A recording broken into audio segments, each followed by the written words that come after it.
Hello, friends. Happiness is such a thing, is such a virtue, is such a quality that we all are in search of it constantly, continuously, every time, in every phase, in every stage of our life. लेकिन क्या कभी हमने महसूस किया है, ये जानने की कोशिश की है कि happiness can never be travel to, it can never be owned, it can never be worn, it can never be earned even. It can only be achieved if we understand that it is a spiritual experience. And to experience such a spiritual divine experience, we need to learn to live each and every moment with love, grace and gratitude to Him. Yes, attaining a state of happiness is very difficult, especially in today's times. हमारे पास कितने भी महल हों, गाड़ियाँ हों, बंगले हों, लेकिन तब भी हम खुश नहीं हो पाते। वो एन्चांटेड स्टोरी सुनी होगी, एन्चांटेड शर्ट की स्टोरी, जिसमें एक राजा बीमार हो जाता है और उसका जो वैद्य होता है वो कहता है कि इनको एन्चांटेड शर्ट ला कर दीजिए, तभी ये ठीक हो पाएंगे। और एन्चांटेड शर्ट राजा के सोल्जर्स को बहुत इधर उधर भटकने के बाद, बहुत खोज के बाद, जिसके पास जो उनको इंसान हंसता हुआ खुश नज़र आता है, खेत में ठाके मार के हंस रहा होता है, and surprisingly he wasn't wearing any shirt. तो लिटरली और factually there is no enchanted shirt. यानी कि खुश रहने के लिए आपको बड़ी गाड़ियों की, बड़े महलों की, बंगलों की, ये सब चीज़ें आपको खुशी नहीं दे सकती। खुशी आपको क्या दे सकती है? जब आप सीख लें हर मोमेंट को जीना, उसको लव, ग्रेस और ग्रेटिट्यूड से जीना, अपने आसपास के सभी लोगों से प्यार करना, उनके साथ रिस्पेक्टफुली बात करना। ये नहीं कि आपके साथ जो बदतमीज़ी करें आप उनके साथ भी बदतमीज़ी करें या रिस्पेक्टफुली बात करें, नहीं। पहले आपने अपनी तरफ से सबको प्यार और इज़्ज़त देनी है। अब वो आपका प्यार और इज़्ज़त कौन लेने के काबिल है, आपको समझ आ ही जाएगा।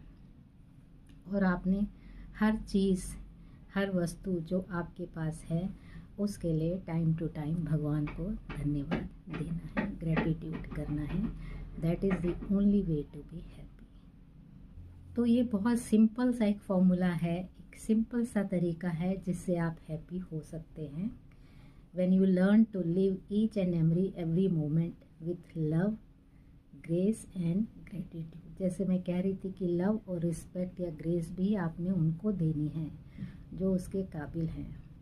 पहले आप सबको देंगे, लेकिन फिर आपको पता लग जाएगा कि कौन उसके काबिल हैं और कौन नहीं है। तो you can withdraw it from time to time. But आपने भगवान को अपने ज़िंदगी के हर फेज़ में, हर टाइम में, सुख में या दुख में, आपने भगवान को ग्रेटिट्यूड अपना हमेशा ही देना है। You have to be grateful to God for each and everything he has bestowed on you with.